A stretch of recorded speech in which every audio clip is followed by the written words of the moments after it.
দাদা আরেকটা বিয়ে করেছিলেন, যেটা আমার বাবার পছন্দ ছিল না। আচ্ছা, সেই জন্য সে চলে এসেছিল। আর আরেকটা রিজন হচ্ছে দাদার কাছ থেকে আমার চাচারা যারা ছিলেন তারা জোর করে সব সম্পত্তি লিখে নিয়েছেন। ওকে, এই জন্য বাবা ওখানে আর যায়নি। আচ্ছা, তো এরপরে জানি মানে যাইনি। হ্যাঁ, ওকে, ঠিক আছে। হ্যাঁ, বলেন তারপর। বেড়ে ওঠা ভালোই চলছিল। আমি ছোটবেলা থেকে ছবি আঁকতে খুব পছন্দ করতাম। মানে আপনি কি প্রথম সন্তান নাকি? না, ভাইয়া প্রথম সন্তান। ভাইয়া, আপনারা এক ভাই এক বোন? হ্যাঁ হ্যাঁ। ভাইয়া যখন স্কুলে যেত। বাবা কি করতো? আমার বাবা গাড়ি চালাতো। বাবা ট্যাক্সি ক্যাব ছিল, সিএনজিও ছিল, একটা বাবা চালাতো। নিজের চলছিল সবকিছু ভালোই। আমি ভাইয়ার সাথে স্কুলে যেতাম। আমার পড়াশোনা খুব ভালো ছিল বলে আমাকে প্লেতে না ভর্তি করে নার্সারিতে ভর্তি করা হয়। আচ্ছা, তো টিচার আমাকে ভর্তি করতে চায়নি, বলল যে এত ছোট বাচ্চা পারবে না। তো তবুও আম্মু বলছে যে নার্সারিতে ভর্তি করেন, যদি সে না পারে তাকে নিচের ক্লাসে নামাই দিন। আমার নানা ভাইয়ের খুব ইচ্ছে ছিল আমাকে মাদ্রাসায় পড়ানোর। যখন আমি ক্লাস 1-এ উঠি তখন আমাকে একটা মাদ্রাসায় ভর্তি করে দেওয়া হয়, সেটাও ঢাকাতেই। সেখানেও পড়াশোনা খুব ভালো ছিল। আমি ক্লাস 5 পর্যন্ত মাদ্রাসাতেই পড়ি। ক্লাস 5 পর্যন্ত সব কিছু ঠিক ছিল, কিন্তু আমার বাবা প্রায় সময় অসুস্থ থাকতেন, যে কারণে আমাদের ফিনান্সিয়াল সাপোর্ট দেওয়াটা তার জন্য খুব কঠিন হয়ে যেত। বাবা অসুস্থ থাকার কারণে পড়াশোনা কন্টিনিউ করতে করতেও মাঝে মধ্যে সমস্যা হতো। লাইক প্রাইভেট পড়তে পারতাম না ঠিক মতো, বা আমাদের ঠিকমতো বাসায় বাজার করা হতো না। তবুও মা হচ্ছে একটা জিনিস বলতো সবসময়, যে না খেয়ে থাকবো কিন্তু কাউকে বুঝতে দিব না যে না খেয়ে আছি। তাতে হয়তো বা আত্মসম্মান বোধটা থাকে। যখন আমি ক্লাস 7-এ উঠলাম তখন আমার বাবা অনেক বেশি অসুস্থ হয়ে যান। সে বেড রেস্টে ছিল, বিছানা থেকে উঠতে পারতো না। তো বাবা অসুস্থ হয়ে যাওয়ার পরে আম্মু ডিসাইড করে যে আম্মুকে কিছু একটা করতে হবে, আমাদের পড়াশোনাও কন্টিনিউ করাতে হবে। এই জন্য আম্মু সিদ্ধান্ত নেয় যে সে বাংলাদেশের বাইরে চলে যাবে। বাবার ইচ্ছে ছিল না, সে চায়নি যে আম্মু বাংলাদেশের বাইরে চলে যাক, ওখানে গিয়ে কিছু একটা করুক। আব্বুর ইচ্ছে ছিল সবসময় যে আমরা সবাই একসাথে থাকবো, যাই করি না কেন একসাথেই থাকবো। এরপর আম্মু বাবার বিরুদ্ধে গিয়েই তার পাসপোর্ট করে, ভিসার জন্য অ্যাপ্লাই করে, আর একটা সময় হয়েও যায়। তো আমার নানা মারা যায় 2012-এ আগস্টে। তো তখন আম্মুর প্রায় যাওয়ার ডেট চলে আসছে। কোথায়, কোন দেশে? জর্ডানে। হ্যাঁ, তখন তুমি ক্লাস 7-এ পড়ো? হ্যাঁ, আমি তখন ক্লাস 7-এ পড়ি। 2012-এর সেপ্টেম্বরের 17 তারিখে আম্মু বাংলাদেশ থেকে চলে যায়। এটা তোমার বাবার একেবারে অনুমতি? কোনো ইচ্ছে ছিল না। কি পেশায় যায় উনি তখন? Home servant. Home servant. কত সালের কথা বলছো? 2012। এই বিষয়গুলো একটু খেয়াল রাখবেন। হ্যাঁ, তো যখন বাবা আম্মুকে যেতে দিতে চায়নি, তো আমরা যখন এখানে ছিলাম আম্মু তো ওখানে ছিল, মানে সে একটু খাপছাড়া ভাবের হয়ে গেছিলো। সকালে কখন উঠছি, আমি স্কুলে যাচ্ছি কিনা, আমার পড়াশোনা ঠিক মতো হচ্ছে কিনা, এগুলো সে খুব একটা কেয়ার করতো না। সে যতটুকু সময় দিতে পারতো, কখনো আমাকে এসে জিজ্ঞেস করতো না যে তুমি খেয়েছো কিনা, পড়ছো কিনা। দেখা যেত আমি সকালবেলা স্কুলে যাচ্ছি, তো আগে যেমন আমি স্কুলে যাওয়ার সময় আম্মু আমাকে খাইয়ে দিত, আমি হাত দিয়ে খেতে পারতাম না। এখন আমাকে কেউ খাইয়ে দেওয়ার মতো নাই, বা আমাকে যে বলবে তুমি খেয়ে নাও এটা বলার মতো কেউ নাই। মানে ওই সময়টাতে যখন তোমার মা জর্ডানে চলে গেল। হ্যাঁ, আবার যখন আমি স্কুল থেকে আসতাম, স্কুল থেকে এসে যেদিন খালামুনি না আসতে পারতো আমাকে রান্না করতে হতো। এমন হতো যে রাতে আর সকালে দুটা রান্না করে রাখছি আমি রাতেই। ক্লাস 7-এ পড়া অবস্থায়? হ্যাঁ, তখন থেকেই। আচ্ছা, আমাদের রান্না করতে হতো। ভাইয়া মাঝে মাঝে হেল্প করতো। তোমার ভাইয়া তখন কি করতো? ও তো তোমার চেয়ে বয়সে বড়। ভাইয়া বয়সে বড় হলেও আমরা একই ক্লাসে পড়তাম। কেন? ভাইয়া পড়াশোনায় খুব একটা ভালো ছিল না, যার জন্য ওকে নিচের ক্লাসে নামায় দেওয়া হয়েছে। তোমার চেয়ে বয়সে কত বছরের বড় ছিল? 2 বছর। 2 বছর, ওকে। তো খারাপ লাগতো তখন, মনে হতো আম্মু থাকাটাই হয়তো বা অনেক বেশি ভালো ছিল, কারণ আম্মু থাকলে তো আমার কেয়ার করতো। বাবা কি তখনও বেড রেস্টে? না, তখন আবু টুকিটাকি কাজ করতে পারে, তবে খুব একটা না। আচ্ছা, মানে উনি শারীরিকভাবে অসুস্থ ছিলেন? হ্যাঁ, সব সময়ই নাকি সে অসুস্থ থাকতেন। তার প্রেশার যে কোনো সময় ফল করতো, তার ডায়াবেটিস ছিল। ওকে। আমি একদিন আমার যখন পরীক্ষা চলে আসে, আমার টিচার বাসায় কমপ্লেন করে যে ও ঠিক মতো ক্লাসে পড়া দিতে পারছে না। আমার গার্ডিয়ান হিসেবে বাবাকে ডাকায়। বাবা যখন যায়, বাবাকে বলে যে সে আগে খুব ভালো ছিল স্টুডেন্ট, এখন সে নিয়মিত ক্লাসে পড়া দিতে পারছে না। তো তখন বাবা আর কি টিচারকে বলে ওর আম্মু তো এখন নাই, হয়তো বা সে থাকলে ওকে অন্যভাবে পড়াতো। তখন টিচার আমাকে একটু ভালোভাবে পড়ানো, মানে বোঝানোর চেষ্টা করে যে না তুমি পড়ো, যেভাবে পারো পড়ো, ক্লাসের পড়াটা অন্তত ক্লাসে কভার করে ফেলো, যাতে তোমার পরীক্ষায় খারাপ রেজাল্ট না হয়। জি। আমার নানু এসে কয়েকদিন ছিল আমাদের সাথে, আমাদের টেক কেয়ার করেছে আম্মু যাওয়ার পর। আমার যখন পরীক্ষা চলে আসে তখন তো আমার পক্ষে রান্না করা পসিবল ছিল না, তো আমার খালামুনিকে নিয়ে আসে। গ্রাম থেকে। আমার ছোটো খালামণি তখনও বিয়ে হয়নি, সে আমাদের বাসায় এসে স্টে করে, সে পড়াশোনা করতো না। তো রান্না টান্না করতো, আমার সাথে স্কুলে যেত, আমাকে পরীক্ষা দিয়ে আবার নিয়ে আসতো, কোচিংয়ে যেতাম তখনও সে আমাকে দিয়ে আসতো। আমাদের তখন একটা রুমের বাসা ছিল আম্মু চলে যাওয়ার পরে। মানে তোমরা সবাই মিলে একটা রুমেই থাকতে? হ্যাঁ, একটা রুমের বাসা ছিল তখন। যেহেতু আম্মু চলে গেছে, এখন 2 রুমের দরকার হয় না। ওকে। যখন খালামণি আসছে তখন আমার খুব আনইজি ফিল হতো, একটা বেড কিভাবে শেয়ার করবো আমরা সবাই। তো আমি আর খালামণি নিচে ঘুমাতাম, ভাই আর আব্বু উপরে থাকতো। তো আমার পরীক্ষা শেষ হওয়ার পরে বাবাই ডিসাইড করে যে এভাবে তো আসলে হচ্ছে না, ওদের পড়াশোনায়ও ক্ষতি হচ্ছে। সো আম্মু, বাবা, নানু সবাই মিলে সিদ্ধান্ত নেয় যে আমরা নানু বাড়িতে চলে যাব, ওখানেই থাকবো, ওখানেই পড়বো। তখন তোমরা ঢাকাতে? হ্যাঁ, তখন আমরা ঢাকাতে। 2013 আমি ভাইয়া দুজনেই গ্রামে চলে যাই নানুর বাসায়। তো সেখানে স্কুলে ভর্তি হই। যাওয়ার পরেই না, নানুর বাড়ি কোথায় ছিল? নানুর বাড়িটা শরীয়তপুরে ছিল। শরীয়তপুরে, ওকে। তো শরীয়তপুরে যাওয়ার পরে ওখানকার একটা স্কুলে ভর্তি হই। স্কুলে অনেক পরিচিত মানুষ ছিল, আশেপাশের যত কাজিনরা ছিল ওরাও পড়তো। তো ওখানে যাওয়ার পরে একটা একটা করে সবাই ছড়াতে থাকে, ওর মা তো বিদেশে থাকে। আমি এই ব্যাপারগুলো সবসময় হাইড করে আসতাম না, আমি কাউকে বলবো না যে আমার মা বাইরে থাকে। আমি কেন তোমার এই পারসেপশনটা কেন? না, আমার কাছে খারাপ লাগতো বলতে যে আমার মা আমার সাথে থাকেন না, সে বাইরে থাকেন। আমার কাছে খারাপ। মানে তোমার মা বিদেশে থাকেন, এই বিদেশে থাকা ব্যাপারটা খারাপ লাগতো, নাকি তোমার মা তোমার সঙ্গে থাকে না এটা খারাপ লাগতো? আমার সাথে থাকে না এটাই আমার কাছে বেশি খারাপ লাগতো। আর বিদেশে যে থাকে না এটা বলতে খারাপ লাগতো, কারণ বললে ভাববে কি যে ও কি যেন হয়েছে, এই জন্য মেবি বিদেশে থাকে। এটা তুমি জানলে কিভাবে? মানে এটা তুমি, তোমার তো বয়স অনেক অল্প, ক্লাস 7 এ পড়ো। আমি যখন নানু বাড়িতে গেলাম, তো যাওয়ার পরে বলতো আশেপাশের মানুষ, হ্যাঁ ওর মা বিদেশে থাকে, এই মেয়ে তো মানুষ হবে না, এই ছেলে তো মানুষ হবে না। তো আমার মনে হতো আমি যদি আমার কোনো ফ্রেন্ডের কাছে গিয়েও এই ব্যাপারটা শেয়ার করি, সবাই হয়তো এটাই বলবে, না ও তো একটু অন্যরকম, ওর মা তো থাকে না কাছে, ওকে কে কিভাবে কিছু শিখাবে। ওকে, তো তার মানে তুমি সারাউন্ডিং থেকেই মোটামুটি বুঝতে পারছো যে তোমাদের এই বিষয়টাকে পরিবেশ ভালোভাবে দেখছে না। আচ্ছা, তো তারপর থেকেই তোমার কাছে বিষয়টা আনইজি লাগতো। হ্যাঁ, তোমার মা কি টাকা পয়সা পাঠাতো তখন? হ্যাঁ, পাঠাতো, প্রতি মাসে টাকা পয়সা। আমার স্যালারি তখন খুবই কম ছিল, জাস্ট কোনো রকম চলে যেত আমাদের। আচ্ছা, ঠিক আছে, হ্যাঁ বলো। তারপর আমরা যে নানু বাড়িতে থাকছি, এই ব্যাপারগুলো আমার মামা মামি এরা সবাই একটু অপছন্দ করতো। তারা চাইতো না আমরা এখানে থাকি, বারবার বলতো ঢাকাতে থাকলে কি সমস্যা হতো, এখানে কেন থাকছে। যেটা হতো যে নানু 1 মাসের জন্য ঢাকায় চলে আসছিল, তখন বাসায় আমি, ছোট খালামণি, আব্বু, ভাইয়া 4 জন ছিলাম। একদিন যখন আমি আসলাম স্কুল থেকে, তখন এসে আমি দেখলাম যে আমার বাবা আর আমার খালামণি আমাকে দেখে দুজন আলাদা হয়ে যায়। তো ব্যাপারটা দেখে আমার কাছে খুব আনইজি ফিল হয় যে কেন তারা এইভাবে কেন থাকবে। এই ব্যাপারগুলো আমি সহ আমার ভাইয়াও বেশ কয়েকবার নোটিস করে। তো ওর কাছে মেবি বিষয়গুলো খারাপ লাগছে। কোন ক্লাসে পড়ো তখন তুমি? আমি তখন ক্লাস 8 এ পড়ি, 2013 এ। তো এই বিষয়গুলো যে খারাপ লাগতো, এগুলো কি মানে কারোর সাথে তোমরা আলোচনা করতে যে এটা নিয়ে বাবাকে কিছু বলা উচিত বা বাবাকে সরাসরি কিছু বলা উচিত? না, আমি বাবাকে যথেষ্ট ভয় পেতাম, বলতে পারতাম। তোমার ভাইয়ার সাথে তোমার সম্পর্ক কেমন ছিল? তখন পর্যন্ত ভালো ছিল। তো তোমরা দুজন মিলে কি ডিসকাস করতে যে এই বিষয়টা আমাদের ভালো লাগছে না, সুতরাং একটু বলা উচিত? আমি দেখলে আমি কখনো ওর কাছে বলতাম না। ওকে। আর ও দেখলে আমাকে কখনো বলতো না। এগুলো আসলে পরে জানা হয়েছে যে না, ও এগুলো নোটিস করছে। ঠিক আছে, বুঝতে পারছি, দুজনেই সেপারেটলি আলাদা আলাদা ভাবে বিষয়গুলো নোটিস করছো। হ্যাঁ, তোমার মায়ের সাথে তোমাদের সম্পর্ক কথা হতো ওই সময়টাতে? রেগুলার ফোনে কথা হতো? তোমার আম্মুকে বলতা বিষয়গুলো যে আম্মু এরকম হচ্ছে? তখন পর্যন্ত আম্মুকে কিছু বলিনি। তো তোমাদের তো বলতে কেউ না করেনি, তোমরা বলনি কেন? ভয় লাগতো হয়তো বা এটা নিয়ে কোনো একটা ঝামেলা তৈরি হবে। ওকে। ভাইয়া রাগ করে বাসা থেকে চলে যায়, 7 মাসের জন্য চলে যায়। আমরা তাকে কি নিয়ে রাগ করে? এই ব্যাপারগুলো সে দেখতো, তার কাছে খুব খারাপ লাগতো। সে তো আমার চাইতে 2 বছরের বড়, একটু হলেও বুঝে আমার চাইতে। আচ্ছা। আমরা তাকে অনেক খুঁজেছি, পাইনি।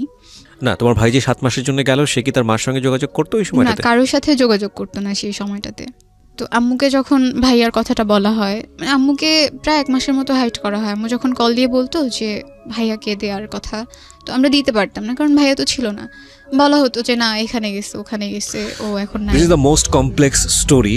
কমপ্লেক্স বলছে এই কারণে যে দুটো শিশুর বড় হয়ে ওঠার জন্যে আমাদের যে ধরনের পরিবেশ দেওয়া দরকার পরিবারে, আমরা খাওয়া দিচ্ছি, লেখাপড়ার জন্যে অর্থনৈতিকভাবে যে সাপোর্টটা দেওয়া দরকার সেটার জন্যে পরিবার রেখে বিদেশ পর্যন্ত চলে যাচ্ছি, সব কিছু ঠিক আছে, কিন্তু মানসিকভাবে যে পরিবেশটা দেওয়া উচিত সেটা যদি আমরা না দেই, তাহলে সন্তানের বেড়ে ওঠা যে কত ভয়ানক রকমের বিপজ্জনক অবস্থায় যেতে পারে, সেটা হচ্ছে আজকের এই জীবন গল্প। একটা পরিবারের মধ্যে এই ধরনের ঘটনা, এটা অনেকেই হয়তো বা মনে করবেন এটা নাটক সিনেমাতেই ভালো লাগে শুনতে, কিন্তু বাস্তব জীবনে আসলে এগুলো শুনতে গেলেও কানে অনেক সময় তালা লেগে যায়। But this social taboo is a problem. এটা প্রবলেম বলেই এটা নিয়ে ডিসকাস হওয়া উচিত। কারণ আমি মনে করি যে এই যে ঘটনাটা আজকে এই মেয়েটাকে, কি যেন নাম বলছিলে তোমার? আরিফা 17.5 বছর বয়স, তাকে আজকে লাখ লাখ মানুষের সামনে প্রেজেন্ট করেছে। এবং আমি বিলিভ করি এরকম আরিফা সমাজে অনেক আছে, এবং এরকম আরিফার মতো পরিবার সমাজে অনেক আছে, যেটা একটা সন্তানের ওপর ভয়ানক রকমের ইম্প্যাক্ট তৈরি করে।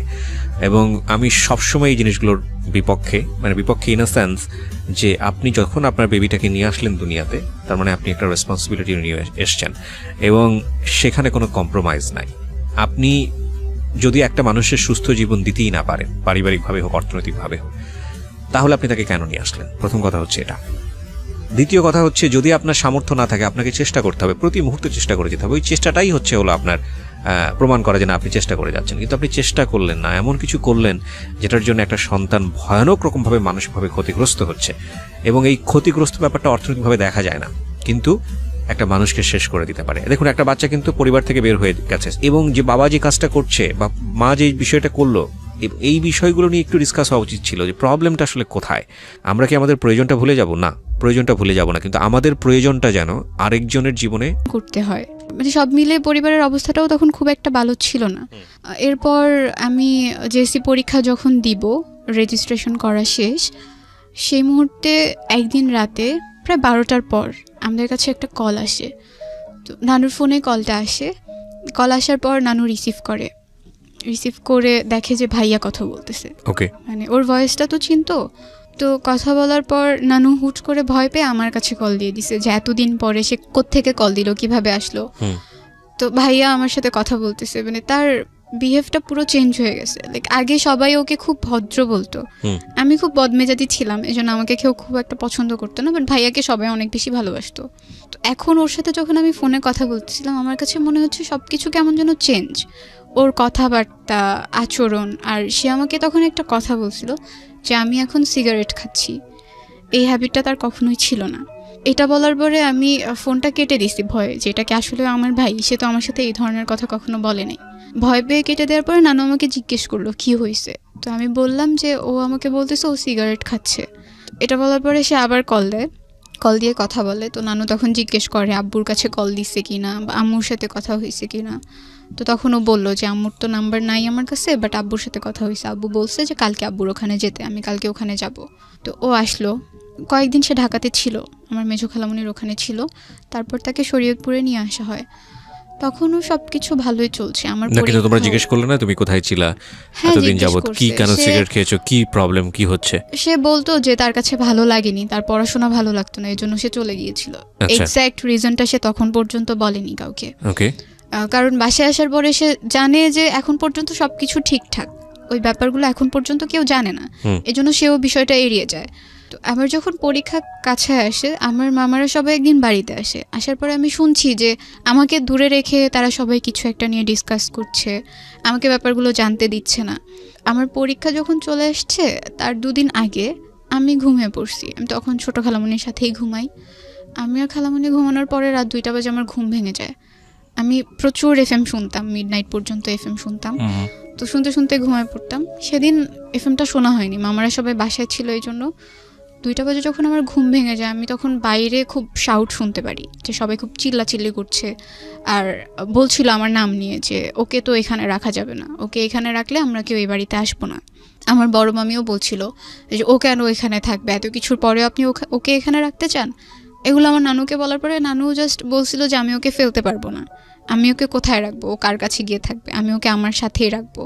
যখন আমি এই কথাগুলো শুনছিলাম আমার কাছে খুব খারাপ লাগছিল। আমি জানতে চাচ্ছিলাম যে কী এমন হয়েছে যার কারণে তারা আমাকে এই কথাগুলো বলতেছে যে আমাকে এখানে রাখবে না। পরীক্ষার আগের দিন রাতে আবার শুনতে পেলাম যে আমার বাবার সাথে আমার ছোটো খালামণির অ্যাফেয়ার ছিল। আমি যখন এই কথাগুলো শুনলাম আমার মনে হলো আমার মাথার উপর আকাশ ভেঙে পড়েছে। মানে এটা নিয়ে রাতের বেলা গন্ডগোল হচ্ছিল? হ্যাঁ, এটা নিয়ে গন্ডগোল হচ্ছিল। এটা তোমার খালামণির বিয়ের পরে? হ্যাঁ, খালামণির বিয়ের 3 থেকে 4 মাস পরেই। আস্তে আস্তে জানতে পারলাম যে তোমার বাবা তখন কোথায় ওই সময়? বাবা তখন ঢাকাতে।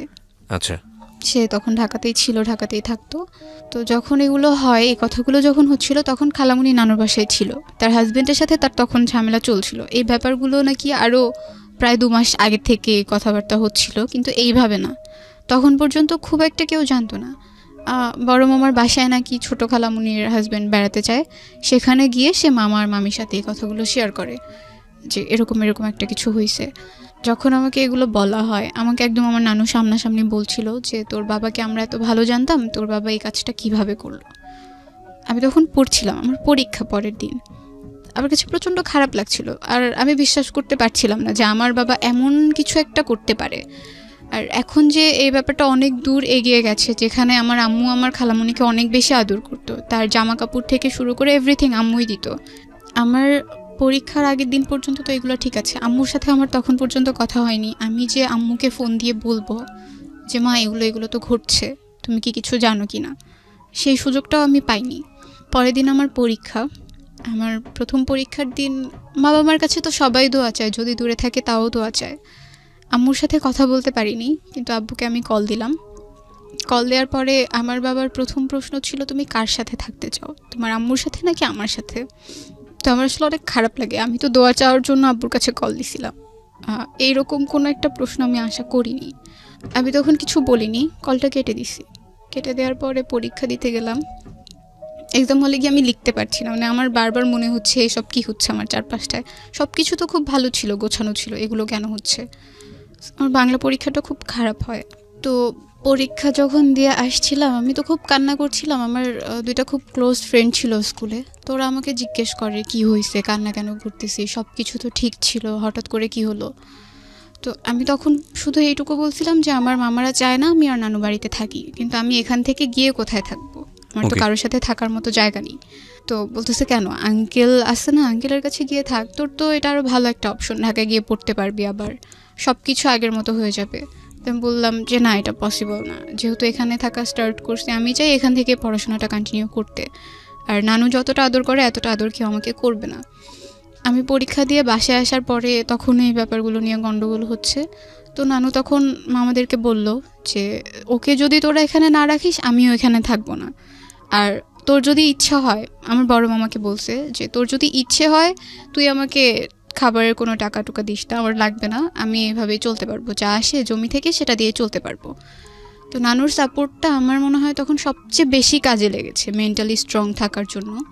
আম্মুর সাথে আমি ব্যাপারটা প্রথম শেয়ার করি আমার বাংলা পরীক্ষা শেষ হওয়ার পরে। আম্মু নাকি এই ব্যাপারগুলো শুনেছে, যখন থেকে কথা হচ্ছে তখন থেকেই শুনেছে, কিন্তু সে আমাকে কিছু বুঝতে দেয়নি। আর এটা নিয়ে বাবার সাথেও তার খুব ঝামেলা হয়েছে। যেটা হতো যে এই ব্যাপারের পরে বাবা আমাকে ফোন দিত না, আমি বাবার সাথে কথা না বলে থাকতে পারতাম না। আমি নিজের থেকেই তাকে দিনে 4 থেকে 5 বার কল দিতাম, কিন্তু সে রেসপন্স করতো না। কল রিসিভ করলেও বলতো যে আমি এখন ব্যস্ত আছি, পরে কথা বলি। এরপর আমি ক্লাস 9-এ ভর্তি হলাম, জেএসসি রেজাল্ট পাবলিশড হলো। রেজাল্ট খুব একটা ভালো হয়নি, তবুও আম্মু কোনো রকম খুশি ছিল। আর তখন থেকে আসলে স্টার্ট হয় আমার ওপর সবার যে একটা প্রেশার।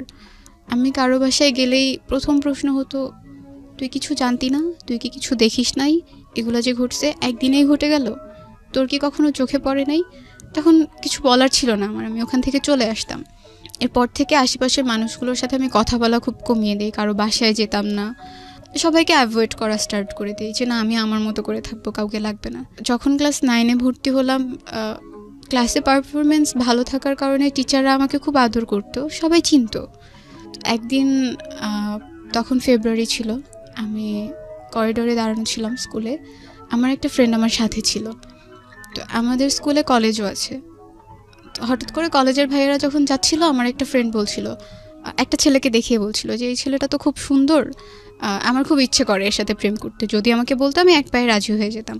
তো আমি হেসে দিছি, আমি কিছু বলি নাই, বলছি ছেলেটা এতটাও সুন্দর না যে তার সাথে প্রেম করতে হবে। তো এই কথাটা বলার পরে সে আমাকে বলছে যে তুমি জাস্ট ওর সাথে ফ্রেন্ডশিপ করে দেখাও। বলছি আমি যদি এখন হুট করে গিয়ে তাকে বলি যে ভাই আমি আপনার সাথে ফ্রেন্ডশিপ করবো, সে তো আমাকে একটা চড় দিয়ে দিবে, বলবে পিচ্চি মেয়ে কোত্থেকে আসছে ফ্রেন্ডশিপ করতে। এটা বলার পরে সে বলতেছে আমি তোমাকে ফোন নাম্বার কালেক্ট করে দিব এনিহাও, বাট তোমার ওর সাথে ফ্রেন্ডশিপ করে দেখাতে হবে, যদি তুমি না পারো তুমি স্কুলে আসবে না। লাইক একটা চ্যালেঞ্জের মতো হয়ে গেছে। তো আমি বললাম ওকে ফাইন, তুমি যদি আমাকে নাম্বার কালেক্ট করে দিতে পারো, আমি দেখবো বাকিটা কীভাবে কী করা যায়। তখন পর্যন্ত আমার কোনো পার্সোনাল ফোন ছিল না।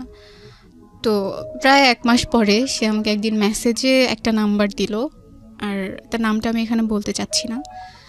তো নামটাও সাথে লিখে দিছিল যে এটা ওর নাম্বার।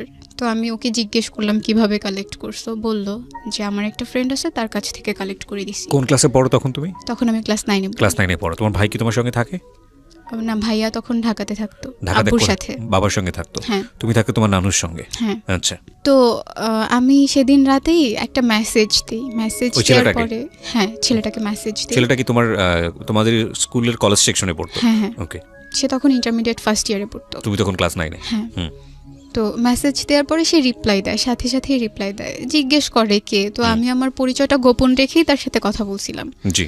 আমি যখন তাকে মেসেজ দিছি তখন আমি আমার ফ্রেন্ডকে বললাম যে আমি তো তাকে মেসেজ দিছি, সে রিপ্লাই দিছে। তার আগে তুমি আমাকে একটু বলো, সেটা হচ্ছে যে আমরা এখান থেকে আবার শুনবো তোমার কাছে, কিন্তু এটা নিয়ে তোমার বাবার সঙ্গে তোমার যোগাযোগ হতো, তোমার বাবা বিষয়টাকে ডিনাই করতো, মানে তোমার সঙ্গে কথা বলতে চাইতো না। বিষয়টা এরকম ছিল যে বাবা তোমাকে যে প্রশ্নটা করেছিল যে তুমি কার সঙ্গে থাকবা, বাবার সঙ্গে থাকবা নাকি ওখানে থাকবা, সেটার সিদ্ধান্ত আসলে এসে পায়নি, বা তুমি বাবার সঙ্গে থাকছো না এই কারণে বাবা তোমার উপর রাগ করেছিল, বিষয়টা কিরকম?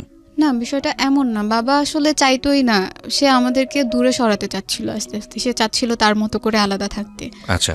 আর আম্মুও চাইতো না যে আমি বাবার সাথে কথা বলি বা বাবার সাথে সম্পর্ক রাখি।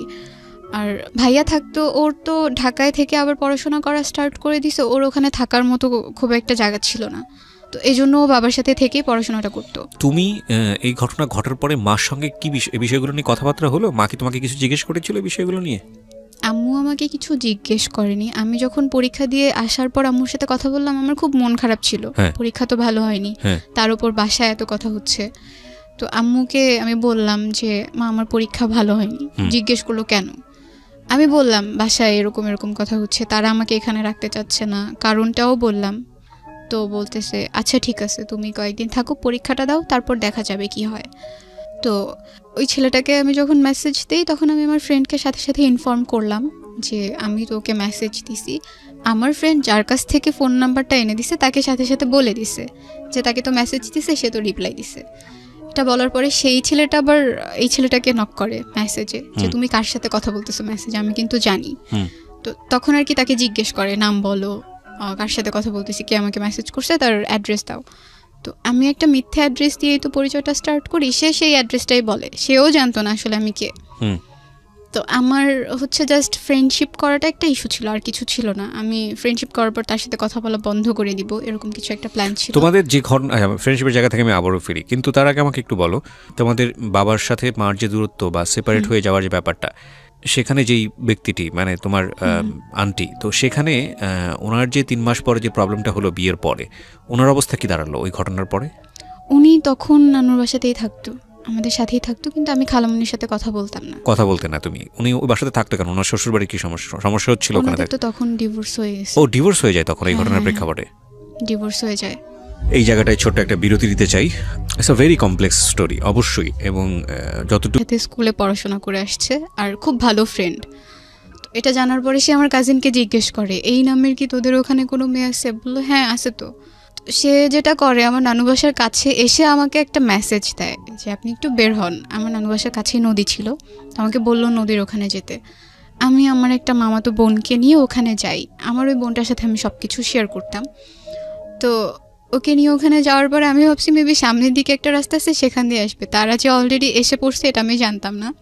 আমি দাঁড়াইছিলাম, সে আমার পেছনে দাঁড়ায় আমাকে ফোনে কল দিছে। তখন পর্যন্ত নানুর ফোনটা আমি ইউজ করি। তো ফোনে কল দেওয়ার পরে আমি কলটা কেটে সামনের দিকে তাকায় আছি, হ্যাঁ আসবে তো, ওই দিক থেকে আসবে। তো সে যখন আমাকে ডাক দিল পেছন থেকে, আমি ঘুরে দেখি আমি অবাক হয়ে গেছি। পরে ওখান থেকে চলে আসি, তার সাথে তখনও কোনো কথা বলিনি। চলে আসার পরে অনেকবার মেসেজ দিল আরেকবার চাওয়ার জন্য। তো আসলে আমি ভয় পেতাম খুব, আমার যে চাচাতো মামারা ছিল সে যদি দেখে ফেলে বা কেউ যদি দেখে, এটা নিয়ে কিছু একটা হয়ে যাবে। এমনিতেই তো বাসায় এত ঝামেলা আমাকে নিয়ে, আমাকে তারা এখানে রাখতে চাচ্ছে না। আমি ভয় পেয়ে ওখান থেকে চলে আসার পরে নানু আসলে আমাকে খাবার জন্য রাখছিল অনেকক্ষণ যাবত, আমি আসছিলাম না, আমি ওখানেই দাঁড়িয়েছিলাম। পরে চলে এসে খেতে বসছি, সে তো ননস্টপলি আমাকে মেসেজ দিয়েই যাচ্ছে আরেকবার যাওয়ার জন্য। আমি আর যাইনি। তো সেদিন রাতে কথা হলো, আমি অনেক রাত পর্যন্ত FM শুনতাম, সেদিনও শুনছিলাম। হুম সে তখন থেকে আর কি খুব কেয়ার করা স্টার্ট করলো, লাইক এত রাত পর্যন্ত এফএম শোনা ভালো না, ঘুমিয়ে পড়েন, পরদিন আপনাকে ক্লাসে যেতে হবে, হুম হুম গিয়ে ক্লাসের মধ্যে ঘুমাবেন, টিচার তো বকা দিবে। হুম এরপর 2 মাসের মতো ভালোই চলছিল। হঠাৎ করে সে যেটা করা স্টার্ট করে, আমি যদি তাকে মেসেজ না দেই হুম বা আমি যদি তার সাথে কথা না বলি, কোনো অকেশনে যদি আমি তাকে উইশ না করি, সে খুব রেগে যায়। আচ্ছা তখন 14ই এপ্রিল চলে আসছে, পহেলা বৈশাখ। আমি পহেলা বৈশাখে তাকে মেসেজ করিনি, আমার মনে ছিল না। হুম হুম হুম তো পরদিন সকালবেলা আমি উইশ করার পরে সে খুব রাফ বিহেভ করা স্টার্ট করলো, যে কেন তাকে আমি উইশ করি নাই, আমি মেবি তাকে পছন্দ করছি না, সে যে আমার সাথে কথা বলে এটা এখন আমার কাছে বিরক্তিকর কারণ হয়ে দাঁড়াচ্ছে। আমি বললাম না, এমন কিছু তো না, আমি জাস্ট এমনিতে ভুলে গেছিলাম, এই জন্য আর উইশ করা হয়নি। সেটা নিয়ে সে অনেক রাগ দেখিয়ে আমার সাথে কথা বলা অফ করে দেয়। সো আমি ব্যাপারটা মেনে নিই, আচ্ছা ঠিক আছে, কথা না বলতেছে, আমার তো এমন আহামরি কিছু না যে তার সাথে আমার কথা বলতেই হবে। হুম হুম হুম এবার যেটা সে করা স্টার্ট করলো, আমি যখন স্কুলে যেতাম, তার যত মেয়ে ফ্রেন্ড ছিল ক্লাসে, আমার সামনে এনে তাদের দিয়ে খুব কথা বলতো, লাইক আমরাও দাঁড়ায় আছি, তারাও দাঁড়ায় আছে, আমাদের সামনে খুব কথা বলতেছে, হাসাহাসি করতেছে। বা আমি যদি আমার অফ পিরিয়ড যখন থাকতো, তখন বাইরে যখন দাঁড়ায় থাকতাম, সে আমার সামনে দিয়ে যেত, তার কোনো একটা মেয়ে ফ্রেন্ডের হাত ধরে যেত। মানে সামহাও এটা বুঝতে পারছেন যে আপনাকে নোটিস করছে কোনো না কোনোভাবে। হ্যাঁ, নোটিস Okay. করছে, আর সে চাচ্ছে আমি একটু জেলাস ফিল করি, ওকে কিন্তু আমি এমনটা করিনি, আমার কাছে খারাপ লাগতো না। হুম আমি যেটা করা স্টার্ট করলাম, যে আমার ক্লাসে যত ছেলে ফ্রেন্ড ছিল তাদের সাথে আমি খুব একটা কখনোই কথা বলতাম না, হুম। বাট তখন থেকে কথা বলা স্টার্ট করলাম। তার ইন্টারমিডিয়েট ফার্স্ট ইয়ার ফাইনাল পরীক্ষা যখন চলে আসে, হুম আমি যেই সিমটা, আমার একটা সিম ছিল, নানুর ফোন থেকে মেসেজ দিলে তো জেনে যাবে, বা কোনোভাবে যদি নানু জেনে যায় এই ভয়টাও পেতাম, এই জন্য একটা সিম কার্ড নিয়েছিলাম। হুম সেই সিম কার্ডটা আমি অফ করে দিই যখন সে আমার সাথে কথা বলা বন্ধ করে দেয়। হুম হুম এনিহাও সে আমার নানুর নাম্বারটা কালেক্ট করে, আমার নানুর ফোনে সে একটাই মেসেজ দেয়, জাস্ট আমাকে বলে ওই সিমটা ওপেন করতে। হুম হুম তো আমি ভাবলাম এতদিন পর মেসেজ দিল, ওকে সিমটা ওপেন করে দেখি। হুম হুম সিমটা ওপেন করার পর 200টা মেসেজ আসে, অনেক সরি লেখা, অনেক কিছু লেখা। হুম। তো আমি তখনও রিপ্লাই দেইনি। আচ্ছা আমাদের গ্রুপ ক্লাসগুলো যে হতো, সেগুলো তাদের কলেজ সেকশনেই হতো। হুম। তাদের ক্লাসগুলো শেষ হয়ে যাওয়ার পর আমরা ওখানে গিয়ে গ্রুপ ক্লাস করতাম। তো সেদিন তাদের প্র্যাকটিক্যাল পরীক্ষা ছিল কৃষি শিক্ষার, তারা ওখানে পরীক্ষা দিচ্ছে। আমরা যে রুমে গিয়ে ক্লাস করছি সেই রুমের বাইরেই ব্যালকনিতে তারা বসে পরীক্ষা দিচ্ছে টিচারের কাছে। হুম। তো তার পরীক্ষা শেষ হওয়ার পরে সে একদম এমন একটা জায়গায় গিয়ে দাঁড়ালো যেখান থেকে ক্লাসের বাইরে থাকলেও আমাকে দেখা যায়। হুম। আমার কাছে খারাপ লাগছিল যে কেন আমাকে এভাবে দেখছে, কেন এভাবে নোটিস করছে। আমি ওখান থেকে সরে সামনে গিয়ে বসি। তো সেদিন ক্লাসটা কন্টিনিউ করার পরে আমি আমার ফ্রেন্ডগুলোর সাথে ডিসকাস করলাম যে সে তো আমাকে এতবার সরি বলেছে, তো আমি কি তাকে রিপ্লাই দিব কি না। তো বলতেছে আচ্ছা দাও, বাসায় গিয়ে কথা বলো, গিয়ে দেখো কি বলতে চায়। তো আমি বাসায় গিয়ে তাকে মেসেজ দেই, দেওয়ার পরে আবার সব কিছু নর্মাল হয়। সে অনেকবার সরি বলার পরে আবার কথা বলা স্টার্ট করি। আমাদের ফোনে খুব কম কথা হতো, হয়তো 2 সপ্তাহে একবার ফোনে কথা হতো, বেশিরভাগ সময়টা মেসেজে কথা বলতাম। 2-3 দিন যাওয়ার পরে আমি একদিন বলি যে আমার প্রচণ্ড মাথা ব্যথা করতেছে, এখন মেসেজ করতে পারবো না, আমার খারাপ লাগতেছে। সে তখন আমাকে একটা মেসেজ পাঠায় যে বাসা তো খুব কাছে, আমি কি আসবো, দেখে যাবো। বলছি না, আপনার আসার দরকার নেই, আপনি কেন আসবেন। তো সে বলতেছে ওকে ফাইন, আমি মেসেজ করতেছি, যদি খারাপ লাগে তখন বলবেন যে হ্যাঁ খারাপ লাগতেছে। আর এর মাঝখানে সে আরেকটা টেক্সট করে যে আমি আপনার মাথায় হাত বুলাই দিয়ে আপনি ঘুমায় যান। তো ব্যাপারটা একটু আমার কাছে অন্যরকম লাগে, হঠাৎ করে এই কথাটা সে আমাকে কেন বলবে। দেন আমি আবার পরের দিন স্কুলে গেলাম, স্কুলে গিয়ে ফ্রেন্ডদের সাথে এই ব্যাপারগুলো শেয়ার করলাম, সে তো এগুলো বলতেছে। তো ওরা এমন একটা ভাব নিয়ে আমাকে একটা কথা বললো, এই ছেলে তোমাকে প্রপোজ করবে, জীবনেও না, এটা তো জাস্ট সে এমনিই বলে ফেলছে কথার প্রসঙ্গে। আমি বললাম আচ্ছা আমি কি দেখতে এতটাই খারাপ, এতটাই কুৎসিত যে আমাকে সে প্রপোজ করতে পারবে না। বাসায় চলে আসি, আবারও তার সাথে কথা বলা স্টার্ট করি। তো একদিন হুট করে সে আমাকে রাতে প্রপোজ করে বসে। তো করার পরে আমি সেদিন তাকে বললাম, এসএমএস এর মাধ্যমেই করে মানে কি হ্যাঁ মেসেজই করে। হ্যাঁ। আচ্ছা তো সে যখন প্রপোজ করে আমি তাকে না করে দিই, রিফিউজ করে দিই। করার পরে সে বললো ওকে ফাইন, তুমি যদি সময় নিতে চাও সময় নিতে পারো, আমার কোনো প্রবলেম নেই, আর আমি জোর করছি না, আমার জোর করার দরকারও হবে না। তখন থেকে সে যেটা করলো, কলেজে আসা কমিয়ে দিল। সে চেষ্টা করছিল ট্রান্সফার হওয়ার অন্য কোনো কলেজে, সেটার জন্য অ্যাপ্লাই করেছে। তো আমার সাথেও তার খুব কম দেখা হতো। একদিন আমি একটা বিয়ের অনুষ্ঠানে গিয়েছিলাম, সো আমি একটা ব্ল্যাক কালারের ড্রেস পরা ছিলাম। তো সেদিন যখন আমি আসছি তার সাথে আমার রাস্তায় দেখা হয়। সেও একটা ব্ল্যাক কালারের ড্রেস পরা ছিল। তো দিন বাসায় আসার পরে মানে বলতেছে হ্যাঁ আজকে তো ম্যাচিং হয়ে গেছে ড্রেসেও। বললাম ম্যাচিং হয়ে গেছে, এটা তো আহামরি কিছু হয় নাই, ম্যাচিং হলেই কি আর না হলেই কি। তো সে বলতেছিল যে হ্যাঁ আপনি মেবি আমার মেসেজে বিরক্ত হচ্ছেন, আমি আর মেসেজ করবো না। বললাম ওকে ফাইন, মেসেজ করার দরকার নাই। তবুও করতো, হঠাৎ করে 2-1টা মেসেজ করতো, আবার করতে করতে কথাও হতো অনেকক্ষণ পর্যন্ত। এর মাঝখানে যেটা হয় যে কোনোভাবে আমার নানু বুঝতে পারে ব্যাপারটা যে না ও কিছু একটার মধ্যে আছে, কারোর মানে সাথে আপনি কথা কিছু একটার বলতেছে। মধ্যে ফল ইন হচ্ছেন। হ্যাঁ হ্যাঁ, নানু আমাকে একদিন জিজ্ঞেস করে তুমি কি কারোর সাথে কথা বলো। আমি আসলে এই প্রশ্নটার জন্য তখনও প্রস্তুত ছিলাম না। আমি বললাম না তো, আমি কারোর সাথে কথা বলি না, সব কিছু ঠিক আছে। তো যেটা হয় যে সে আমাকে একদিন রাতে বলল সে বাংলাদেশের বাইরে চলে যাওয়ার জন্য ট্রাই করতেছে, চলে যাবে, পড়াশোনা আর করবে না, এখানে স্টপ থাকবে। তো এটা বলার পরে আমার খারাপ লাগে যে কেন চলে যাবে, এখানেই থাকতো, পড়াশোনা করতো, কথা তো হচ্ছিলই, ফিল করতেছিলাম কিছু একটা হয়তো বা হচ্ছে। আর যেটা হতো আমার তো খুব একটা ফ্রেন্ড ছিল না, আমার সবসময় লোনলি ফিল হতো যে আমার সাথে কথা বলার মতো কেউ নাই, আমাকে কেয়ার করার মতো কেউ নাই, আমি কোথাও গেলে আমার সাথে ঘুরতে যাওয়ার মতো কেউ নাই। তো একদিন রাতে সে আমাকে বললো তার পাসপোর্ট হয়ে গেছে, এখন সে ভিসার জন্য অ্যাপ্লাই করবে, সে চলে যাবে। ছেলেটার নাম কি ছিল? ওকে আমি মুশি বলে ডাকতাম। ঠিক আছে, you can call her Mushi, no problem. হ্যাঁ, Okay. তো বিদেশ কেন যাচ্ছে? তার পড়তে ভালো লাগে না, এই জন্য সে চলে যাবে। ওকে। তো একদিন সে বললো যে সব কিছু ডান, এখন সে চলে যাবে, শুধু ডেটটা আসা বাকি।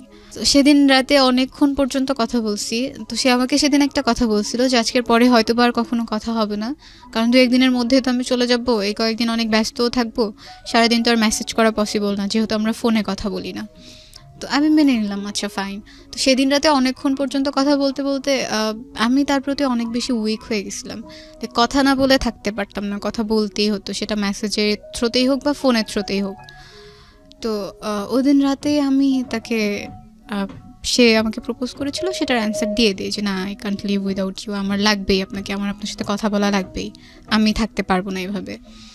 তো সে বললো আচ্ছা ঠিক আছে দেখি কি করা যায়। তো আমি তাকে খুব রিকোয়েস্ট করি বাংলাদেশের বাইরে না যাওয়ার জন্য। তো তাকে আমি যেতে না করার পরে সে বললো আচ্ছা আমি বাসায় কথা বলে দেখি, যেহেতু আমি সবার ছোট আর আমার বড় আমার বোনরা আছে, আমার দুলাভাইরা আছে, তাদের সাথে আমি কথা বলে দেন তোমাকে জানাবো। তো 2 দিন পরে সে বললো ওকে ফাইন, আমি যাচ্ছি না, আমি পড়াশোনাটা কন্টিনিউ করব। তো এর মাঝখানে বাসায় প্রবলেমগুলো চলছিল, আব্বু টোটালি আমাদের সাথে যোগাযোগ করা অফ করে দিছে, খুবই রেয়ার তার সাথে আমার কথা হতো। ভাইয়ার কাছ থেকে জিজ্ঞেস করতাম সে কেমন আছে, ঠিক মতো খাচ্ছে কি না। তো ভাইয়ার কাছ থেকে আপডেট পেতাম বলে বাবাকে আমিও কল করা অফ করে দিই, যেহেতু সে আমাকে ওভাবে কথা বলতে চায় না আমার সাথে, একটু এড়িয়ে চলছিল। তার মুশির সাথে আমি আমার ফ্যামিলির ব্যাপারগুলো তখন পর্যন্ত শেয়ার করিনি। আমি ভয় পেতাম যদি আমি এগুলো বলার পরে সে আমার সাথে রিলেশনটা না রাখে, এই ভয়গুলো কাজ করতো বলে আমি কখনো তার কাছে বলিনি। আর সেও কখনো আমাকে জিজ্ঞেস করেনি আমি নানু বাড়িতে কেন থাকি। ক্লাস 9টা এভাবে পার হয়ে গেল। আমি যখন ক্লাস 10-এ উঠলাম তখন আমার আম্মু বাংলাদেশে আসেন। তো আম্মু যখন বাংলাদেশে আসেন আমাকে বলা হয় যে আম্মু বাংলাদেশে আসবেন, ভাইয়া তাকে রিসিভ করতে যায়। আম্মু আমার ছোট মামার বাসায় উঠে, মামার বাসা ঢাকাতেই ছিল। তো আমি আর নানু গ্রাম থেকে ঢাকাতে যাই। যখন ঢাকাতে যাব তখন নানুর হাতে টাকা ছিল না। তো আমি টিউশন পড়াতাম, আমার 2টা কাজিনকে পড়াতাম। মানে আমি এতটা খুশি ছিলাম আম্মুকে দেখবো যে আমি সেই টাকাগুলো সব নানুকে দিয়ে দিছে, বলতেছে এটা দিয়ে আমরা ঢাকায় যাব, আম্মুর জন্য কিছু একটা কিনবো, এতদিন পর সে আসতেছে। তো আমি যখন ঢাকায় যাই, আমি গিয়ে আমার বড় মামার বাসাতে উঠি নানু সহ। আম্মু আসে ভাইয়ার সাথে। আম্মু যখন আসে সে আমাকে ওভাবে না খেয়াল করেনি, মানে সে চিনতে পারতেছিল না। সে ভাবতেছিল কত বছর পরে আসলো বলো তো? আম্মু প্রায় 2.5 বছর। 2.5 বছর পরে। আচ্ছা। তো আমি অনেক রোগা হয়ে গেছিলাম, খুব কালো হয়ে গেছিলাম। সে ওভাবে আমাকে বুঝতেই পারেনি যে এটাই আমি হব। সে একটু অবাক হয়ে গেছে আমাকে দেখে। তো এটা বলার পরে আমি হেসে দিছি। তো আম্মু আমাকে জড়ায় ধরলো, হাক টাক করলো। যেদিন প্রথম 2 বছর থেকে 2.5 বছর পর আমি আম্মুর সাথে শুলাম রাতে, অনেক গল্প করলাম এতদিন কি হয়েছে। আম্মুর সাথে অনেক গল্প করার পরে পরের দিন আমরা শপিং করতে যাই মামি সহ। সেখান থেকে আমরা শপিং টপিং করে বাসায় আসি। তো আর কি সব ধরনের কথাই তখন পর্যন্ত বাসায় হয়। খালামুনির সাথে বাবার ওই অ্যাফেয়ারটার কথাও তখন হচ্ছিল। তো আম্মুকে মামা অনেক দোষারোপ করছিল আম্মু বলতেছিল আসলে আমার কিছু করার নেই, এটা আমার ভাগ্যে ছিল, এই জন্য হয়ে গেছে, এখন আমি কি করতে পারি। বাট আমি চাই আমি আমার ছেলে মেয়ে নিয়ে সবসময় একসাথে থাকবো, সুখে থাকবো। আচ্ছা, আর আমি কোনো বিয়েও করব না। এই ডিসিশনটা আম্মু তখনই নেয়। আর তখন থেকে আমি ঠিক করি যে জীবনে যাই করি না কেন, যত বড়ই হই না কেন, আম্মুর জন্য করব প্রত্যেকটা জিনিস। আর তার জন্য হলেও আমাকে এমন একটা লেভেলে গিয়ে দাঁড়াতে হবে, স্ট্যাবলিশ হতেই হবে, যাতে মানুষ আমাকে কোনো কিছু না বলতে পারে বা আমার মাকে কোনো কিছু না বলতে পারে। যখন ক্লাস 10 উঠলাম তখন আম্মু আমার সাথে গ্রামে চলে আসে নানুর বাসায়। নানুর বাসায় তো তখন আমি আর নানুই থাকতাম, কারণ আমার ছোটো খালামণির তখন আরেকটা বিয়ে হয়ে গেছে। তো খালামণির বিয়ে হয়ে যাওয়ার পর খালামণি শ্বশুর বাড়িতে থাকে, আমি নানু আম্মু একসাথে থাকতাম। আস্তে আস্তে অনেক মাস থাকার পরে আম্মু ডিসাইড করে আম্মু আর যাবে না জর্ডান, সে অন্য কোথাও যাওয়ার ট্রাই করবে। ভাইয়াও ছিল, ভাইয়াও থাকতো আমাদের সাথে, সে ঢাকাতে পড়তো, তখন আসতো। ভাইয়ের সাথে না আমার খুব ঝগড়া হতে লাগলো, তখন ও আমাকে সহ্য করতে পারতো না, আম্মু আমাকে প্রচন্ড আদর করতো এই জন্য। আচ্ছা, তো ওর সাথে জেলাসি হওয়ার কারণে ঝগড়াটাও অনেক বেশি হতো, তো সম্পর্কটাও আস্তে আস্তে খারাপ হতে থাকে। আমি ওর সাথে খুব একটা কথা বলতাম না, কারণ কথা বলতে গেলেই সে রেগে যায়, আমার সাথে ঝগড়া করে। এরপর সাথেও আমার কন্টিনিউয়াসলি কথা হচ্ছে। কথা বলার প্রসঙ্গে আমি একদিন ওকে বলি যে আমার আম্মু তো আগে বাংলাদেশের বাইরে থাকতো, আম্মু এখন বাংলাদেশে এসেছে। তো বলছে আচ্ছা ঠিক আছে। এরপরে একদিন আম্মুকে দেখতে চাইলো, ওদের পড়া না রেখে FM কেন শুনছো? তো আমি বললাম যে তুমি একটু শোনো, তোমার ভালো লাগবে। তো সেই সময়টা থেকে আমি আর আম্মু মিডনাইটে যেই শোগুলো হতো বা রাতে যেই শোগুলো হতো সেগুলো একটা ইয়ারফোন ভাগ করে শুনতাম। আম্মুও শুনতো, আমিও শুনতাম। আম্মুর এটা একটা নেশার মতো হয়ে যায়, সে প্রতিদিন শুনতো, আমাকে শুনতে নিত না। আমি যখন শুনতে যেতাম তখন বলতো যাও গিয়ে পড়তে বসো, তোমার শোনা লাগবে না, তুমি বাচ্চা মানুষ, এগুলো শুনে কি করবা। আমি পড়তে বসতাম, আবার লুকিয়ে লুকিয়ে নানুর ফোন থেকেও শুনতাম। আম্মু একটা কাজ করলো, আমাকে নানুর ফোন ধরতে একদম নিষেধ করে দিল। মানে সে চাচ্ছিল আমিও একটু এই সব সম্পর্ক থেকে দূরে থাকি, পড়াশোনায় ইনভলভ হয়ে যাই। এই কারণে নানুর ফোনটা ধরতে বারণ করছে, নানু আমাকে তার ফোনটা ধরতে দিত না। আর আমি তো নানুর ফোন থেকেই মেসেজ করতাম, তখন কি করবো এই জন্য টেনশনে পড়ে গিয়ে আম্মুর ফোন থেকেই লুকিয়ে লুকিয়ে একটু একটু মেসেজ করতাম, লুকিয়ে লুকিয়ে একটু একটু ফোনে কথা বলতাম। ও আমাকে সব সময় রিকোয়েস্ট করতো দেখা করার জন্য, কিন্তু আমি বাসার সবাইকে ভয় পেতাম বলে দেখা করতাম না, কখনোই করতাম না। যতটুকু দেখা হতো, আমি যদি স্কুলে যেতাম কখনো সামনে পড়ে গেলে দেখা হতো, এছাড়া দেখা হতো না। একদিন তার একটা ফ্রেন্ডের মাধ্যমে আমাকে একটা গিফট দেয়, তো সেটা আমি যখন বাসায় নিয়ে এসে আলমারিতে রেখে দিছি, আম্মু যখন আলমারিটা খুলছে সেটা সে দেখে ফেলছে। তো তার কথা হচ্ছে আমি তো তোমাকে টাকা দিই নাই, তুমি এটা কোত্থেকে পাইছো, আমাকে বারবার জিজ্ঞেস করতেছিল এটা কে দিল। আমি তখন আম্মুকে বললাম, বলার পরে বলতেছে ওকে ফাইন, গিফট নিয়ে আসছো ভালো কথা, এটা তো এখন রিটার্ন করতে পারবো না, করলেও হয়তো সে এটা নিবে না, এরপর থেকে তুমি কখনো তার কাছ থেকে কোনো গিফট আনবে না, কোনো কিচ্ছু আনবে না, আমি যদি দেখি তুমি আনছো তো তোমাকে মাইর দিব। তো আমি বললাম আচ্ছা ঠিক আছে, আনবো না। আমার মা আমাকে একটা কথা বলছিল ওই দিন, যে এমন কিছু করো না যাতে সেও খারাপ থাকে তুমিও খারাপ থাকো, বা আমার মতোই তোমার সাথে কিছু একটা ঘটে। তখন থেকে না এই ব্যাপারগুলো আমাকে খুব টাচ করা স্টার্ট করলো। আমার মনে হতে থাকলো হ্যাঁ, আমার যদি বিয়ে হয়, বিয়ের পরে যদি আম্মুর মতো কিছু একটা আমার সাথে ঘটে, আমারও যদি সেপারেশন হয়ে যায় বা ডিভোর্স হয়ে যায়, এই ব্যাপারগুলো খুব বেশি টাচ করতো আমাকে। তবুও রিলেশনশিপটা আমি কন্টিনিউ করছিলাম। পরীক্ষার একদম আগ দিয়ে আমি আমার বয়ফ্রেন্ডের সাথে ব্যাপারগুলো শেয়ার করি, আমার ফ্যামিলিতে যা যা ঘটছে সব কিছু বলি, এক্সেপ্ট আব্বুর সাথে খালামুনির অ্যাফেয়ারটা বাদ দিই। এইটুকু স্কিপ করে পুরো ঘটনাটা বলি যে তাদের মাঝখানে একটা সম্পর্ক ছিল যার কারণে আম্মুর সাথে আব্বুর সেপারেশন হয়ে গেছে। তো তখন সে প্রথমবার এটা জানতে পারে, তো সে আমাকে তখন খুব সান্ত্বনা দেয়, কয়েকদিন খুব কেয়ার করা স্টার্ট করে, বাট তারপর থেকে সে আমাকে অ্যাভয়েড করা স্টার্ট করে দেয়। আমার সাথে কথা বলতো না, আমি কল দিলে কল কেটে দিত, আমি মেসেজ দিলে রিপ্লাই দিত না। তো আমার পরীক্ষা চলে আসছে বিধায় আমিও এগুলোকে একটু সাইডে রেখে দিলাম, আমি আমার মতো করে পড়াশোনা করতে লাগলাম। পরীক্ষা দেওয়ার পরে 14 ফেব্রুয়ারিতে ভ্যালেন্টাইন্স ডে ছিল, সেদিন সে আমাকে একটা মেসেজ দিল। এই পরীক্ষা চলাকালীন তার সাথে আমার কোনো কথা হয়নি, তো মেসেজ দেওয়ার পরে শুধু সেই দিনটাই কথা হয়েছে রাতে মেসেজে। তো এর মাঝখানে আমার ভাইয়া পড়াশোনা টোটালি ছেড়ে দিছে বলে আম্মু ডিসাইড করে যে ওকে বাংলাদেশের বাইরে পাঠিয়ে দিবে। আমার আঙ্কেল থাকে মালয়েশিয়া, তো তার সাথে কথা বলে ভাইয়াকে মালয়েশিয়া পাঠিয়ে দেওয়া হয়। তখন আমার পরীক্ষা চলছে, আমার একটু মন খারাপও ছিল, ভাইয়া চলে গেছে। তো এটা নিয়ে ওর সাথে আমার মাঝে মাঝে কথা হতো যে ভাইয়া চলে গেছে, এখন তো কারোর সাথে আমি ঝগড়াও করতে পারি না, গল্প করার মতো কেউ নাই, সো খারাপ লাগে, আর আমি একদম একা হয়ে গেছি। পরীক্ষা বলে কোনো ফ্রেন্ডও আমাকে সময় দিতে পারে না, কারোর সাথে কথাও হয় না। হুম। তো সে একটু কোম্পানি দিত আমাকে, যতটুকু পারতো দিত। আচ্ছা। তো আমার যেদিন রেজাল্ট পাবলিশড হয় সেদিন সবার প্রথমে ওই আমাকে আমার রেজাল্টটা জানায়। তো আম্মুর ফোনে কল দিছে, তো আম্মু ভাবছে আমার কোনো ফ্রেন্ড মেবি, আম্মু আমাকে দিয়ে দিছে। তো আমি যখন বললাম আমার রেজাল্ট পাবলিশড হয়েছে আম্মু, সিজিপিএ এত, তো আম্মু বলতেছে কে কল দিছে। তো এখন তো বলতে পারতেছি না সে কল দিছে। তো আম্মু জিজ্ঞেস করতেছে তোমার ফ্রেন্ড কল দিছে, তোমার ফ্রেন্ডের রেজাল্ট দেয় নাই? আমি বলছি না, ওর রেজাল্ট এখনও পাইনি। তো রেজাল্ট পাবলিশড হওয়ার পরে ডিসাইড করতেছিল সবাই আমাকে কোথায় রাখবে, কোথায় ভর্তি করবে। আমার ইচ্ছে ছিল ঢাকায় ব্যাক করার, ঢাকাতেই পড়ার, বাট আম্মু চাচ্ছিল না, কারণ থাকা খাওয়ার একটা প্রবলেম হবে, আর সে মেয়েদের কোনো হোস্টেলেও আমাকে রাখবে না। মানে গ্রামের মানুষের একটা ধারণা হচ্ছে হোস্টেলে থাকা মানেই মেয়েরা খারাপ হয়ে যায়। শরীয়তপুরে একটা মহিলা কলেজ আছে, সেখানে আমাকে ভর্তি করা হয় আমার একদম অনিচ্ছার বাইরে, আম্মু সব কিছু করে। তো ওখানে আমি যখন ভর্তি হই, বাসা থেকে কলেজে যেতে প্রায় 1 ঘন্টা লাগতো, বাট অনেকটা জার্নি করতে হতো। সো আম্মু চাচ্ছিল না যে আমি বাসায় থাকি, আর মামারাও অনেক কিছু বলতো, মামুনি অনেক কিছু বলতো, আমার বড় মামি যে, এজন্য কেউ চাচ্ছিল না যে আমি বাসায় থেকে পড়ি। আমাদের কলেজের একটা হোস্টেল আছে, তো আম্মু আমাদের যে হোস্টেল সুপার ছিল তার সাথে কথা বলে আমাকে ওখানে ভর্তি করে দেয়। আমি প্রথম 1 মাস বাসা থেকে কলেজটা কন্টিনিউ করি, এরপরে হোস্টেলে উঠে যাই। আমার যখন রেজাল্ট পাবলিশড হয় আর আমি কলেজে ভর্তি হব, তার 2 দিন আগেই আম্মু আবার জর্ডানে চলে যায়। ওকে। তো চলে যাওয়ার পরে আমি 1 মাস কলেজ থেকে বাসায় যাতায়াত করতাম। পরে যখন আমি চলে গেলাম, তো আম্মু নানুর সাথে কথা বললো, মানে মামারা চাচ্ছিল যে নানু ঢাকায় চলে যাক, নানু ঢাকায় গেলে নানুকে তারা দেখবে, কিন্তু যদি নানু এখানে থাকে নানুকে তারা খাবার টাবার কোনো কিছু দিবে না। সো আম্মু নানুর সাথে একদিন কথা বলে জিজ্ঞেস করলো আপনি কি চান, আপনি যদি চান ঢাকায় যেতে আপনি যেতে পারেন, কিন্তু যদি এখানে থাকেন আপনার সব দায়িত্ব আমি নিব, ওটা আপনার ভাবা লাগবে না। তো নানু ডিসাইড করলো যে সে গ্রামেই থাকবে, সে ঢাকাতে মামাদের বাসায় যাবে না। আম্মুই তখন থেকে নানুর দেখাশোনাটা করে আসতেছে।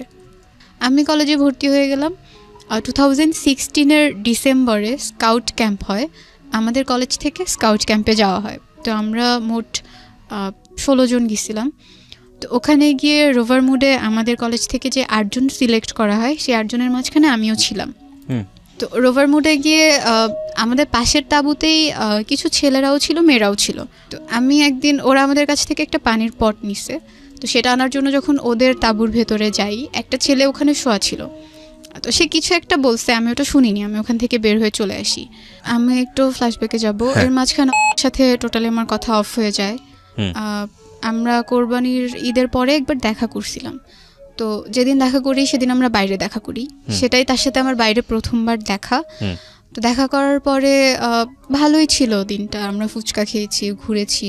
এরপরে যখন আমি বাসায় আসলাম সেদিনও সে আমার সাথে কথা বলছে। এরপরে সে আমার সাথে একদম টোটালি কথা বলা অফ করে দিছে। আমি তাকে 1000বারও ফোন দিছি, সে কখনো আমার কল পিক করে নাই, আমার সাথে টোটালি কোনো যোগাযোগ করে নাই। আমি যখন হোস্টেলে চলে গেছি তখনও সে আমার সাথে আর যোগাযোগ করে নাই। ইভেন সে কেন আমার সাথে কথা বলতেছে না সেটার কোনো রিজনও সে তখন আমাকে দেয়নি। ওকে। তো যখন স্কাউট ক্যাম্পে গেলাম, ওখানে অনেক ছেলে কথা বলতে আসতো, কিন্তু কারোর সাথে আমি কথা বলতাম না। মানে আমার মনে হচ্ছিল ছেলেদের প্রতি আমার কেমন যেন একটা অ্যালার্জি তৈরি হয়ে গেছে, ওদের কাছ থেকে একটু দূরে থাকতাম। ওখান থেকে যেদিন চলে আসলাম সেদিন আমার একটা ফ্রেন্ড ছিল হোস্টেলের, ও আমাকে একটা ছেলের কথা বললো যে তোমাকে পছন্দ করে, তোমার সাথে কথা বলতে চায়। তো আমি বলছি না, আমার নাম্বার টাম্বার দিও না, আমার কথা বলতে ইচ্ছে করে না, আমি কথা বলবো না। তো সেদিন আমরা একসাথেই ঘুমাই। তো একসাথে একদম স্কাউট ক্যাম্প থেকে এসে সেই সকালবেলা ঘুমাইছি, ঘুম ভাঙছে রাতে, মনেই ছিল না কখন সকাল পেরিয়ে দুপুর পেরিয়ে গেছে। তো ওর ফোনে ফোন দেয় সেই ছেলেটা, যে ছেলেটা ওর কাছে বলছে। তো ওই ছেলেটা ওকে ফোন দেওয়ার পরে ও বলে, আমাকে খুব রিকোয়েস্ট করে যে তুমি 5 মিনিট কথা বলো, তোমার সাথে কথা বলতে চায়।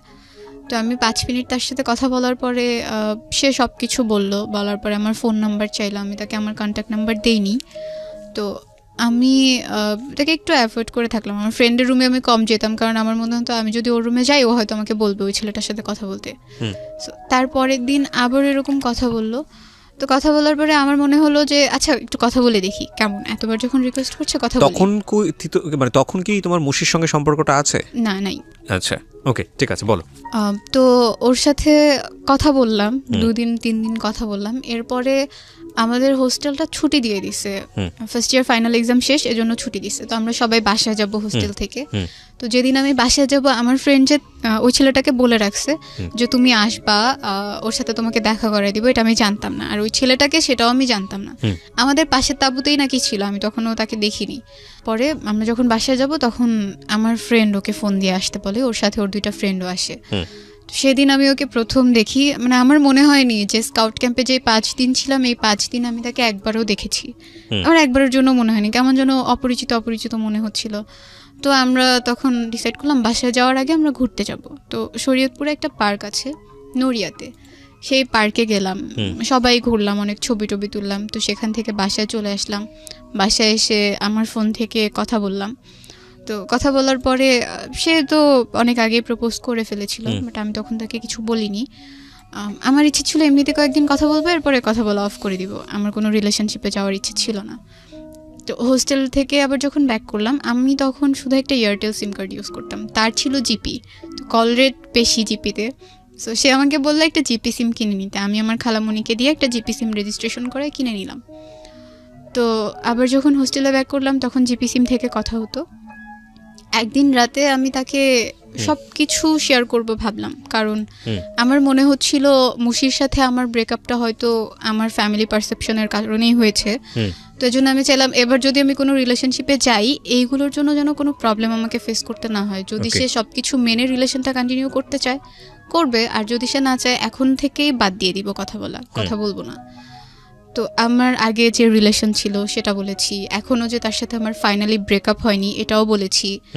আর আমার বাবা মার যে ব্যাপারগুলো ছিল সেগুলোও বলেছি। আমি নানু বাড়িতে থাকি, হোস্টেল থেকে যখন আমি বাসায় যাই আমি নানু বাড়িতেই যাই, এগুলোও তার কাছে বলেছি। সো মানে তুমি তোমার ব্যাকগ্রাউন্ড, বাবা মার বিষয় সমস্ত কিছু তাকে বলে নিয়েছো? সমস্ত কিছু বলেছি। আচ্ছা, এজন্যই বলেছি কারণ পরে এটা কি মুশি জানতো তোমার এই বিষয়গুলো? হ্যাঁ, কারণ সে তো তোমার কাজিনের এক ফ্রেন্ডই হয়, ক্লোজ ফ্রেন্ডই হয়। ওকে, হ্যাঁ। তো ওকে বলার পরে ও বললো ওকে ফাইন, আমার এগুলো নিয়ে কোনো প্রবলেম নাই, আর আমি আমার বাসায় কখনো এগুলো জানতেও দিব না। ওইভাবে সবকিছু প্রেজেন্ট করবো যাতে তারাও এই ব্যাপারগুলো না জানতে পারে। তো আমি মেনে নিলাম ওকে ফাইন। তো কথা বলতাম, আমি যেটা করতাম যে মুশির সাথে যখন রিলেশন ছিল আমি ফোনে কথা বলতাম না। ও চাইতো ফোনে কথা বলতে, আমি কখনো বলতাম না, বা ওর সাথে আমি দেখা করতাম না। আর এবার যেটা করা স্টার্ট করলাম যে আমি ফোনে কথা বলতাম, যতটুকু পারতাম ফোনে কথা বলতাম। আমি যখন বাসায় যেতাম, বাসায় তো একাই যেতাম, যাওয়ার সময় তার সাথে আমি দেখা করে তারপরে বাসায় যেতাম, যাতে ও কখনো এই জিনিসগুলোর জন্য আমাকে না বলতে পারে যে না তুমি তোমার সাথে ফোনে কথা বলো না, দেখা করো না। আমি চাইনি এই জিনিসগুলোর কারণে এই রিলেশনটাও নষ্ট হয়ে যাক। সব কিছু ভালোই চলছিল।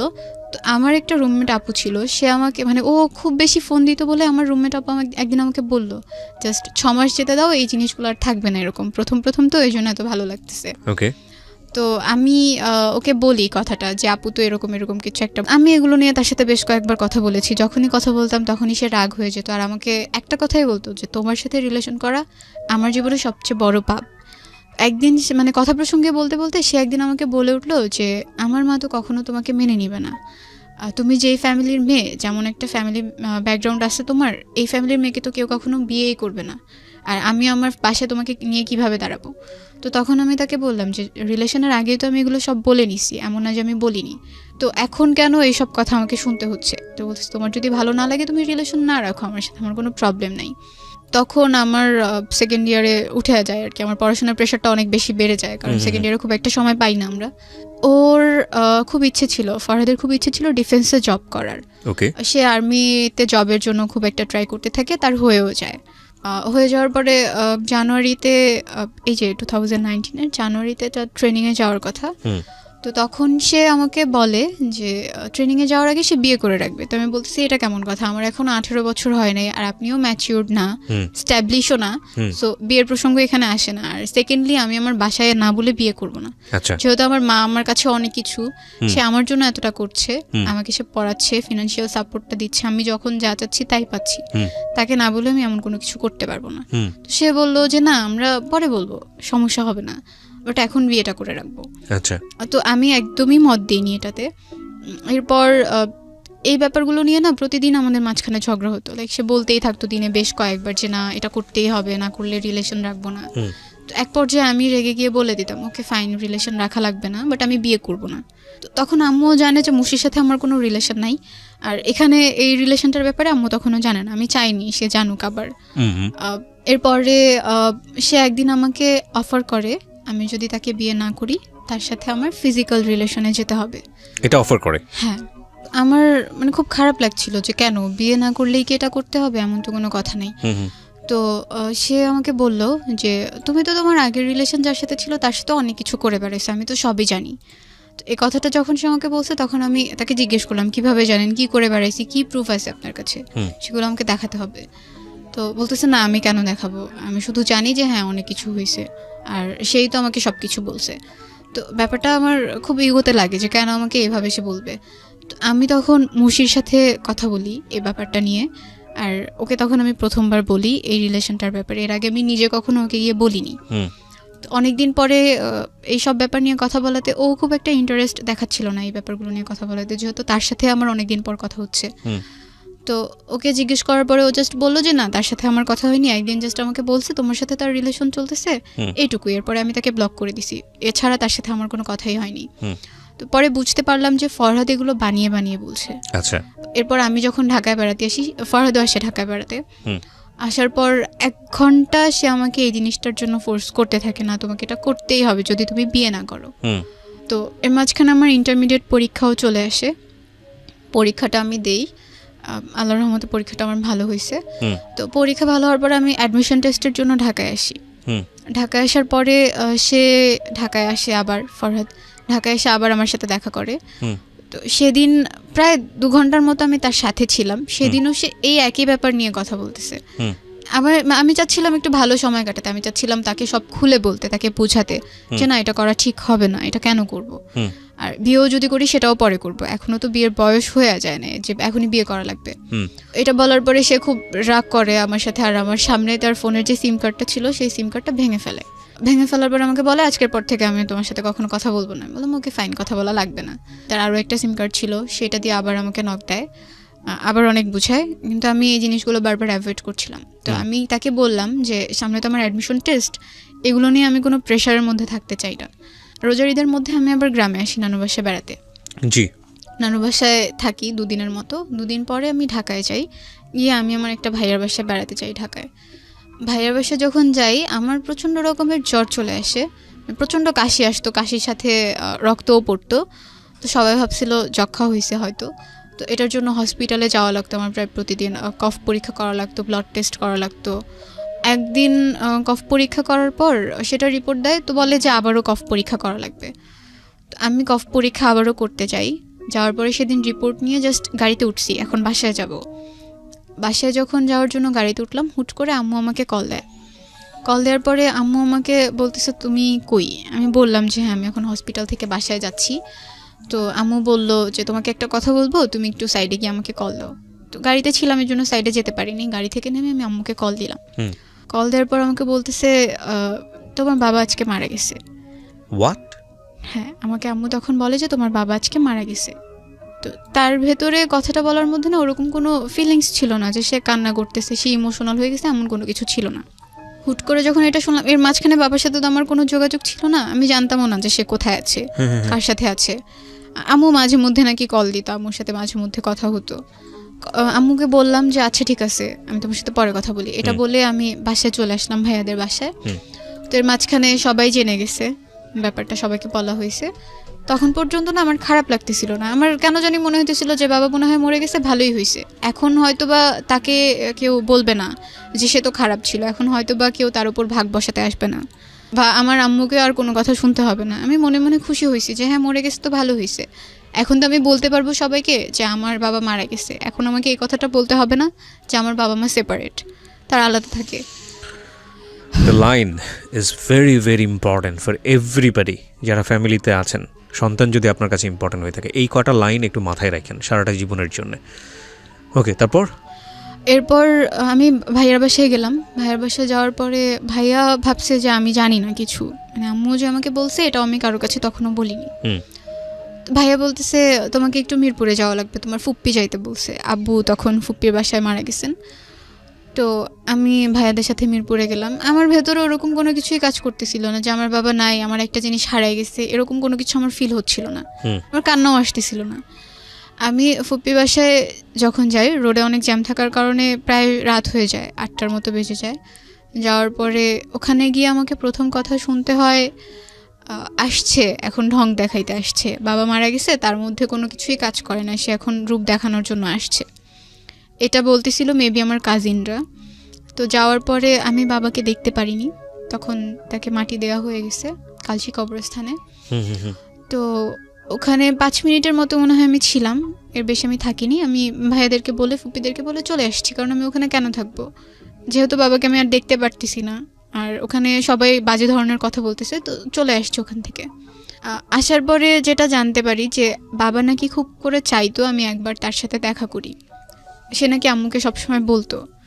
তো আম্মুও একবার আমাকে বলছিল যে তোমার বাবাকে তোমার ফোন নাম্বার দিব, আর তোমাকে তোমার বাবার ফোন নাম্বারটা দিব, তুমি তার সাথে গিয়ে একবার দেখা করে আইসো। তো দেখা হয় নাই, কারণ আমি অসুস্থ হয়ে গেছিলাম, এই জন্য আর দেখাটা করতে পারিনি।